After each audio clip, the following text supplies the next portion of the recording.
உணவை வீணடிக்காதீர்கள்.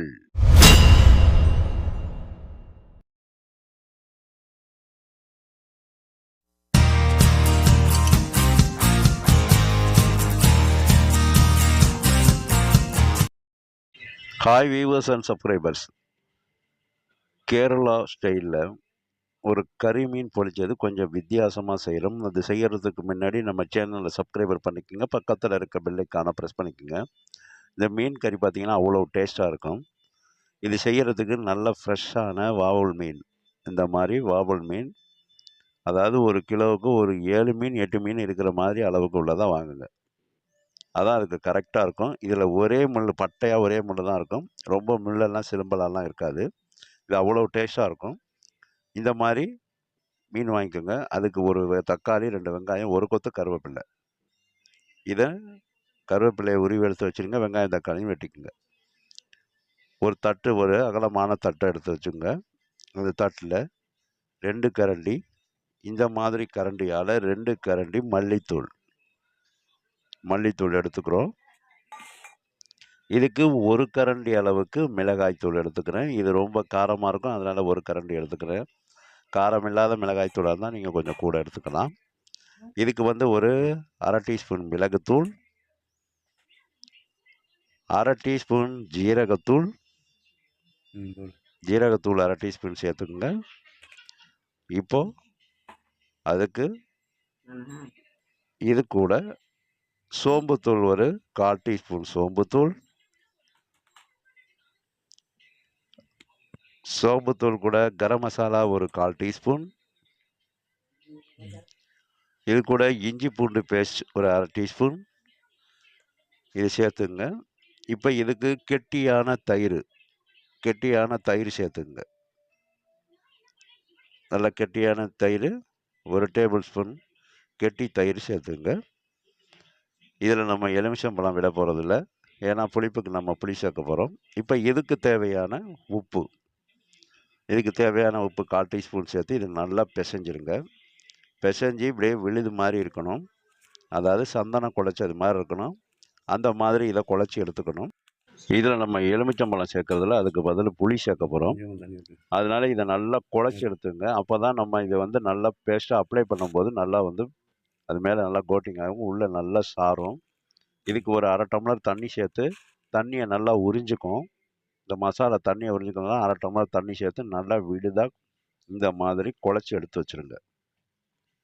இப்போ இது நல்லா வாசமாகவும் இருக்கும், நல்லா பார்த்தீங்கன்னா கம கமன்னு வாசமாகவும் இருக்கும். இந்த மாதிரி குழச்சி எடுத்து வச்ச பிறகு நம்ம மீனை நல்லா சுத்தம் பண்ணி, இந்த வாவல் மீனை சுத்தம் பண்ணி இந்த மாதிரி எடுத்துகிட்டு வந்திருக்கோம். இதை வந்து பார்த்திங்கன்னா இப்போ இதுக்குள்ளே வந்து நம்ம அந்த மீனுக்குள்ளெல்லாம் அந்த மசாலா நல்லா சாரணும். அதுக்காக நம்ம என்ன செய்கிறோம், கத்தியால் இந்த மீனை எடுத்து இதை துண்டு துண்டாக வெட்டிடாதீங்க. இந்த மாதிரி முழுசாக இருந்தால் தான் இது செய்கிறதுக்கு நல்லாயிருக்கும். இந்த மாதிரி இந்த மீனை வெட்டிடாமல் அப்படியே மேலாக்க அப்படியே கிழிச்சு விடுங்க. அதை அப்படியே வகுந்து விடணும், வெட்டிடக்கூடாது. அழுத்தமாக வெட்டினீங்கன்னா 2 துண்டாக போயிடும். அதுக்காக அந்த மேலே வந்து அந்த முள் வரைக்கும் அப்படியே லேசாக அழுத்தினாப்புல இதை இந்த மாதிரி வகுந்து விடுங்க. அப்படியே இதை கத்தியால் கிழிச்சு விட்டுருங்க. ஒரு 3 தான் 4 தான் கிழிச்சு விட்டுடுங்க. அதே போல் இதை 2 பக்கமும், அந்த பக்கமும் இந்த மாதிரி கிழிச்சு விட்டுருங்க. இதை இந்த மாதிரி வகுந்து விட்டு எடுத்து பார்த்தீங்கன்னா அப்படி இருக்கும். இந்த மாதிரி அப்போ தான் அது உள்ளே வந்து நம்ம மசாலாவெல்லாம் சாரும். இந்த மாதிரி அதை கிழிச்சு விட்டு எடுத்து வச்சுக்கணும். இது மாதிரி ரெண்டையுமே இது மாதிரி எடுத்து வச்ச பிறகு நம்ம குழச்சி வச்சுருக்க அந்த மசாலாவை இந்த 2 மீன் மேலேயும் நல்லா அப்ளை பண்ணுங்கள். நான் 2 மீன் தான் எடுத்து வச்சுருக்கேன். உங்களுக்கு எத்தனை மீன் தேவையோ அத்தனை மீனுக்கு தேவை மாதிரி நீங்கள் மசாலா செஞ்சு இந்த மாதிரி அத்தனை மீனையும் மசாலாவை அது மேலே நல்லா அப்ளை பண்ணுங்கள். ஃப்ரெஷ் மீனாக இருக்கணும். நாள்பட்ட மீனாக இருந்தால் கொல கொலன்னு போயிடும். அது வந்து உங்களுக்கு பார்த்தீங்கன்னா அது வறுவலுக்கும் சரியாக வராது. இந்த மசாலா தடவும் போதே பிச்சுக்கிட்டு வந்துடும். முடிஞ்ச அளவுக்கு நல்லா ஃப்ரெஷ் மீனாக வாங்கிக்கோங்க. வாங்கி இது நல்லா உள்ளே அந்த பக்கெட்லலாம் பார்த்தீங்கன்னா நல்லா அழுத்தம் கொடுத்து அப்ளை பண்ணிடுங்க. இந்த மசாலாவை நல்லா தடவி வச்சுருங்க. தடவி இதை ஊற விட்டுறணும். அதை அப்படி வகுந்து கூட அதில் அப்படியே வச்சு அமுக்குனிங்கன்னா அது உள்ளே போய் சார்ந்துக்கும். அப்போ தான் உங்களுக்கு மீன் வறுத்தோன்னே சாப்பிட்றதுக்கு நல்லா டேஸ்ட்டாக இருக்கும், ஹைலைட்டாக இருக்கும். மீனை வந்து மசாலாவை தடவி அப்படியே எடுத்து வச்சுருங்க. இந்த மாதிரி மசாலாவை தடவி எடுத்து வச்சுருங்க. ரெண்டையும் இந்த மாதிரி எடுத்து வச்சுருங்க. இது கொஞ்சம் நேரம் அப்படியே ஊறட்டும். இந்த மாதிரி இருக்கணும். 2 பக்கம் நல்லா வந்து அப்ளை ஆகிருக்கணும். அப்போ தான் வந்து உங்களுக்கு இது வறுக்கும்போது நல்லா டேஸ்ட்டாக இருக்கும், நல்லா வாசமாக இருக்கும். இந்த மாதிரி அதை எடுத்து நல்லா ஊற வச்சுருங்க. இப்போ நம்ம ஒரு கிண்ணத்தில் ஒரு அரை நெல்லிக்காய் அளவு புளி எடுத்துக்கிறோம். அதில் ஒரு அரை டம்ளர் தண்ணி சேர்த்துங்க. அரை டம்ளர் தண்ணி சேர்த்து இதை நல்லா ஊற வச்சுருங்க. இதை நல்லா ஊற வச்சுருங்க. இது மாதிரி நல்லா அது ஊறிடணும். ஊறின பிறகு நம்ம ஒரு அடுப்பை பற்ற வச்சிடுறோம். அதில் ஒரு பேன், இந்த மாதிரி பேன் வச்சுக்கிறோம்.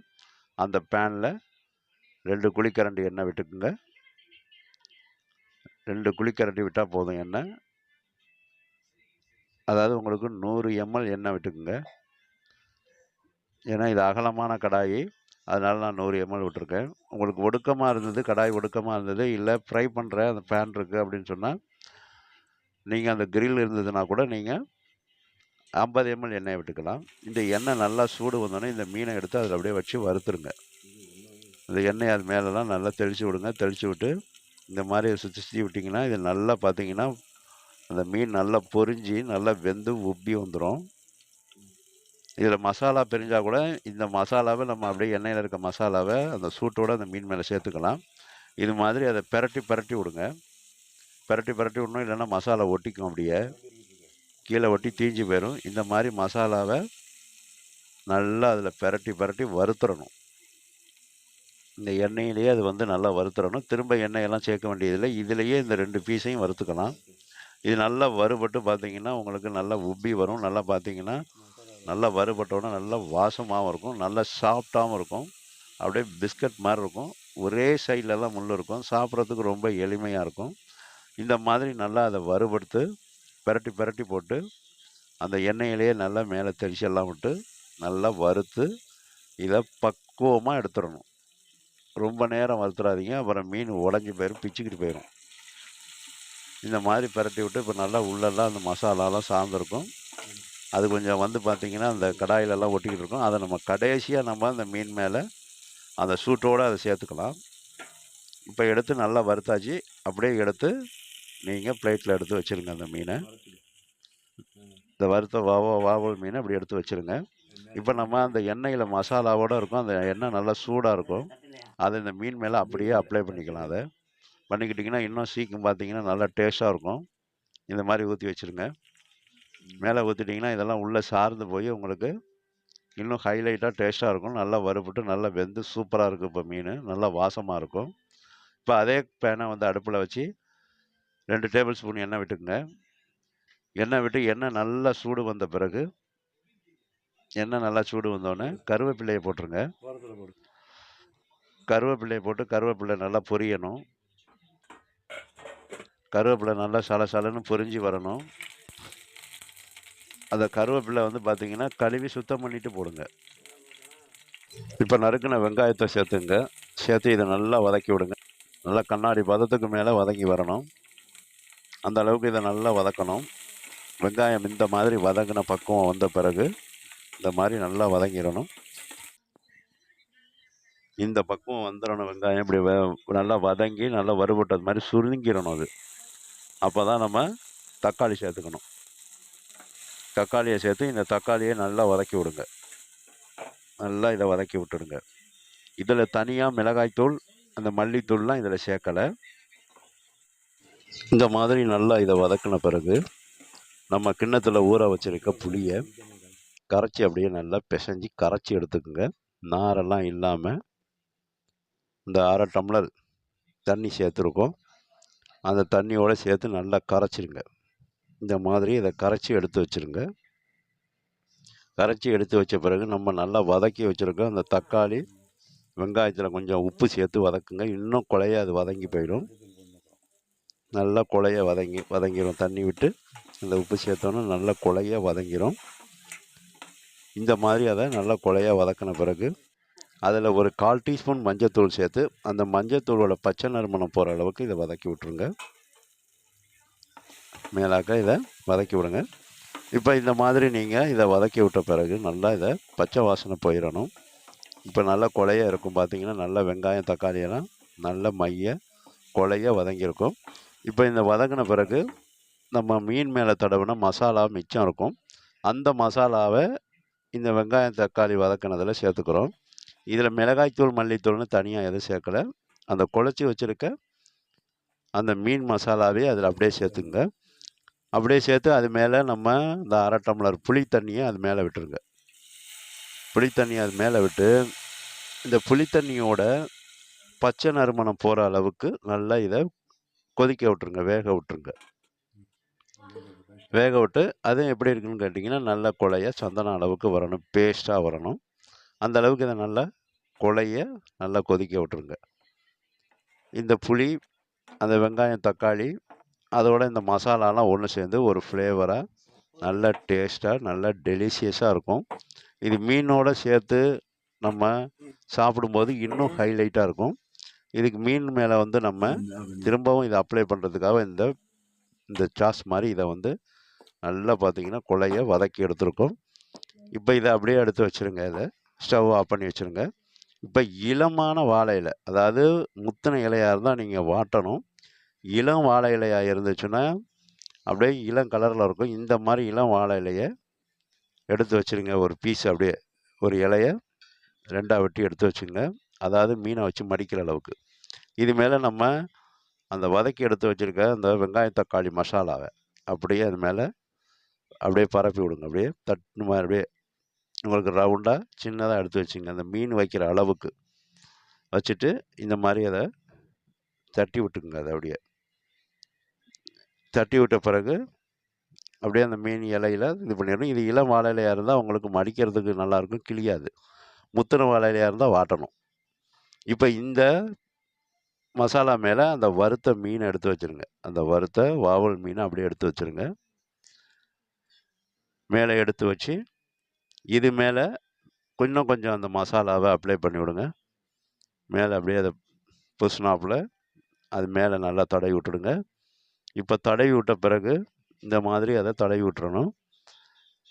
தடவி விட்டோன்னே இந்த இலையை வந்து அப்படியே வந்தீங்கன்னா ரெண்டு பாதியும் அப்படியே எடுத்து உள்ளும் வெளியுமா மடக்குங்க. இது மாதிரி இந்த மாதிரி மடக்கி அதோட முனிப்பகுதியை மேலே மடக்கிடுங்க. இப்போ உள்ளும் வெளியிலுமா மடக்கிட்டோம். அதை இந்த பகுதியை வந்து பார்க்குறதுக்குன்னா அந்த மீனை ஒட்டினாப்பில் மடக்கிடுங்க.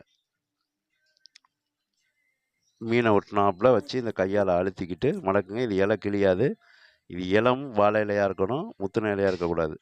கரும் பச்சை கலரில் இருந்துச்சுன்னா அது கிளியும், இளம் பச்சை கலரில் இருந்துச்சுன்னா அது கிளியாது. இந்த மாதிரி பேக் பண்ணது மாதிரி மடித்து எடுத்துக்கோங்க. இது மேலே ஒரு வெள்ளை நூலை வச்சு, பஞ்சு நூல், இந்த மாதிரி கெமிக்கல் எதுவும் கலர் இல்லாத நூலாக இருக்கணும். இந்த மாதிரி வெள்ளை நூலை வச்சு அது மேலே சுற்றிக்குங்க. ப்ளஸ் மாதிரி சுற்றுங்க. மேலும் கீழுமா ப்ளஸ் மாதிரி சுற்றிங்க. கொஞ்சம் டைட்டாக சுற்றிங்க. சுற்றும் போது இலை கிழிஞ்சிடக்கூடாது. கிழிஞ்சிருச்சுன்னா மசாலாலாம் வெள்ளம் வந்துடும். அப்புறம் நீங்கள் கட்டுறதுக்கு ரொம்ப சிரமப்படும். 2 சுற்று சுற்றிக்குங்க. 2 சுற்று சுற்றிக்குங்க. இது மாதிரி 2 சுற்று சுற்றினீங்கன்னா உங்களுக்கு அந்த மசாலா வந்து இலையை விட்டு பிரிஞ்சு வராது, வேகும்போது வராது. இந்த மாதிரி அதை 2 சுற்று சுற்றி இதில் ஒரு முடிச்சு போட்டுருங்க. முடிச்சு போட்டிங்கன்னா உங்களுக்கு பிரியாது. வறுக்கும்போது பிரட்டும் போது அந்த இலையை வந்து நம்ம பிரட்டும் போதும் உங்களுக்கு பிரியாது. ஹீட் ஆகும்போது உப்பும் போதும் அந்த நூல் கலட்டுக்காது, அப்படியே டைட்டாக இருக்கும். உங்களுக்கு இந்த இலை கிளியாமல் நம்ம கட்டிடணும். இது மாதிரி 2 மீனையும் வச்சு நம்ம கட்டிக்கிறோம். கட்டி பிசுறு நூலை எடுத்துருங்க, கரண்டியில் சிக்கிக்கும். அதனால் இந்த மாதிரி 2 மீனையும் இந்த மாதிரி பேக் பண்ணி இலையில் வச்சு மசாலா மேலும் கீழே வச்சு பேக் பண்ணி எடுத்து வச்சுருங்க. தட்டில் இந்த மாதிரி எடுத்து வச்சுக்கணும். இப்போ இந்த மாதிரி எடுத்து வச்ச பிறகு ஒரு தோசைக்கல் அடுப்பில் வச்சு அந்த அடுப்பை பற்ற வச்சு தோசைக்கல்லை வைங்க. அந்த தோசைக்கல் ரொம்ப ஸ்லோ ஃப்ளேமாக வச்சு அதை ஹீட் பண்ணுங்கள். ரொம்ப ஹையாக வச்சிங்கன்னா இலை மட்டும் படபடன்னு தீஞ்சி போகும். உள்ளே இருக்கிற அந்த மசாலா மீன் எல்லாம் சேர்ந்து வேகாது. அதனால் கொஞ்சம் மீடியம் ஃப்ளேமில் வச்சு அந்த கல்லை நல்லா சூடு பண்ணுங்கள். சூடு வந்தோடனே அது மேலே கொஞ்சம் வந்து பார்த்திங்கன்னா எண்ணெயை தெளித்து விட்டு இந்த மாதிரி தோசைக்கல்லால் அப்படியே ரவுண்டாக தடவி விட்டுடுங்க. அந்த இலையை வைக்கிற அளவுக்கு உள்ள எண்ணெயை தடவி விட்டால் போதும். இல்லை தோசைக்கல் முழுதும் வேணுமானும் நீங்கள் எண்ணெயை தடவிக்கலாம். இப்போ நல்லா சூடு வந்துருச்சு. அந்த கல் சூடு வந்தோடனே இந்த நம்ம மடித்து வச்சுருக்க அந்த இலையில மீனை பேக் பண்ணி வச்சுருக்கேன், அந்த இலையை அப்படியே எடுத்து வச்சுருங்க. இப்போ இது பார்த்திங்கன்னா உள்ளாக்க நல்லா வெந்து வரும். இதை நல்லா பிரட்டி பிரட்டி போடணும். 2 பக்கமும் பிரட்டி பிரட்டி போடணும். போட்டிங்கன்னா தான் உள்ளே இருக்கிற மீன் நல்லா வந்து வேகும். அந்த மசாலாவோட வெந்து உள்ளே அப்படியே அப்சர்வ் ஆகிடும். அப்படியே உள்ளே பார்த்திங்கன்னா அந்த மீனுக்குள்ளே முழுக்க போய் சார்ந்துடும். அப்படியே மீனை எடுத்து சாப்பிட்டோம்னா அப்படி இருக்கும். அது இது மீனாங்கிறது மாதிரியே இருக்கும். அந்த அளவுக்கு டேஸ்ட்டில் இருக்கும். இதை 2 பக்கமும் இது மாதிரி பிரட்டி பிரட்டி போடுங்க. இலையை பிரட்டி பிரட்டி போடணும். இது வந்து ஒரு வகையில் நல்ல ஊட்டச்சத்து நிறைஞ்சது. இந்த இலையில் இருக்கக்கூடிய சில பச்சையமும் இதில் இருக்கக்கூடிய சில சத்துக்களும் அந்த மீனில் உள்ளே போய் ஃப்ளேவர் ஆகிடும். அப்படியே உள்ளே போய் ஜெல் ஆகிடும். அப்படியே உள்ளே நல்லாயிருக்கும். உங்களுக்கு நல்லா பார்த்திங்கன்னா அந்த மசாலாவெல்லாம் உங்களுக்கு நல்ல டேஸ்ட்டாக இருக்கும். இந்த இலையோடு சேர்ந்து வறுத்து சாப்பிடும்போது அவ்வளோ டேஸ்ட்டாக இருக்கும். இந்த மாதிரி அதை நல்லா 2 பக்கமும் பிரட்டி பிரட்டி போட்டு நல்லா இதை வேக விட்டுறணும். ஆனால் ஸ்லோ ஃப்ளேமில் வச்சு தான் செய்யணும். ஹை ஃப்ளேமில் வச்சிங்கன்னா மேலே இருக்க இலை வெந்து கருகி போயிடும். உள்ளே இருக்கிறது வேகாது. இது உள்ளே வெந்து அந்த ஆவி வெளியில் வரும். அந்த நீர் சத்து அப்படியே வெளியில் வரும். அந்த அளவுக்கு அதை பிரட்டி பிரட்டி போட்டு பொறுமையாக வறுத்தெடுக்கணும். சடார்படான்னு இருந்தீங்கன்னா மேலே இலை கருத்து போயிருக்கும். உள்ளே அப்படியே பார்த்திங்கன்னா மசாலாலாம் அப்படியே இருக்கும். அப்போ நம்ம மீனோட அது வந்து உள்ளே போய் சாராது. இப்போ நல்லா இது மாதிரி வெந்து வந்துடுச்சு. இலையை நல்லா நம்ம பிரட்டி பிரட்டி போட்டு நல்லா வேக வச்சு வச்சுருக்கோம். இப்போ இந்த மாதிரி நல்லா வெந்த பிறகு இதை எடுத்து அப்படியே நம்ம 2 மீனையும் இந்த மாதிரி வறுத்து பிளேட்டுக்கு மாற்றிடுங்க. எடுத்து வச்சுருங்க. நம்ம வறுத்தாச்சு. இப்போ இது மேலே மீனையும் எடுத்து போட்டு பிரட்டி பிரட்டி விட்டு அந்த இலையோடு எடுத்து பிரட்டி பிரட்டி விட்டு நல்லா வறுத்து அப்படியே எடுத்துருங்க. அது 2யும் இது மாதிரி கூட 2 இதையுமே போட்டு கூட வறுக்கலாம். இப்போ நமக்கு அற்புதமாக வறுத்து எடுத்து வச்சாச்சு. இதை வந்து நம்ம அப்படியே எடுத்து இந்த இலைய மேலே வந்து நல்லா அந்த நூல் கட்டியிருக்கிற நூலை நம்ம கட் பண்ணி விட்டுக்கணும். கட் பண்ணி விட்டு பிரித்து சாப்பிட்டிங்கன்னா அவ்வளோ ஹைலைட்டாக இருக்கும். இந்த மாதிரி நீங்கள் இந்தமாரி கட் பண்ணி விடுங்க. இந்த மாதிரி இலையை பிரிச்சிங்கன்னா சூப்பரான அந்த கறி மீன் டாப் டக்கராக ஹைலைட்டாக ரெடியாக இருக்குது. அவ்வளோ சூப்பராக இருக்கும். இது சாதத்தோடு அப்படி எடுத்து வச்சு பிசைஞ்சு சாப்பிட்டிங்கன்னா அவ்வளோ டாப் டக்கராக இருக்கும். அதே போல் இதை அப்படியே நீங்கள் வந்து எதுவும் சாதம் எதுவும் இல்லாமல் அப்படியே நீங்கள் சாப்பிட்றலாம். அவ்வளோ டேஸ்ட்டாக இருக்கும். இந்த மாதிரி நீங்களும் இந்த மீன் மேலே உங்களுக்கு செஞ்சு இது மேலே கொத்தமல்லி தலையெல்லாம் தூவி ப்ரெசன்ட் பண்ணிங்கன்னா உங்களுக்கு சூப்பராக இருக்கும். எல்லோரும் விரும்பி சாப்பிடுவாங்க. ஒரு மீனுக்கு 10 மீன் சாப்பிடுவாங்க. அந்த அளவுக்கு இருக்கும். இந்த மாதிரி மீனை நீங்கள் கறி மீன் செஞ்சு பொரிச்சது செஞ்சு சாப்பிட்டு பார்த்துட்டு எங்களோட வீடியோவை லைக் பண்ணுங்கள். உங்களுடைய நண்பர்களுக்கு சொந்தக்காரங்களுக்கு ஷேர் பண்ணுங்கள். நீங்களும் இந்த மாதிரி மீன் வந்து செஞ்சு சாப்பிட்டு பார்த்துட்டு எங்களோட வீடியோவை லைக் பண்ணுங்கள். இந்த மாதிரி சூப்பராக இருக்கும் இந்த மீன். இந்த மாதிரி மீன் செஞ்சு சாப்பிட்டு பாருங்கள். எங்களோட வீடியோவை பார்க்கின்ற அனைத்து வியூவர்ஸுக்கும் சப்ஸ்கிரைபர்ஸுக்கும் மனமார்ந்த நன்றியினை தெரிவித்துக் கொள்கிறேன்.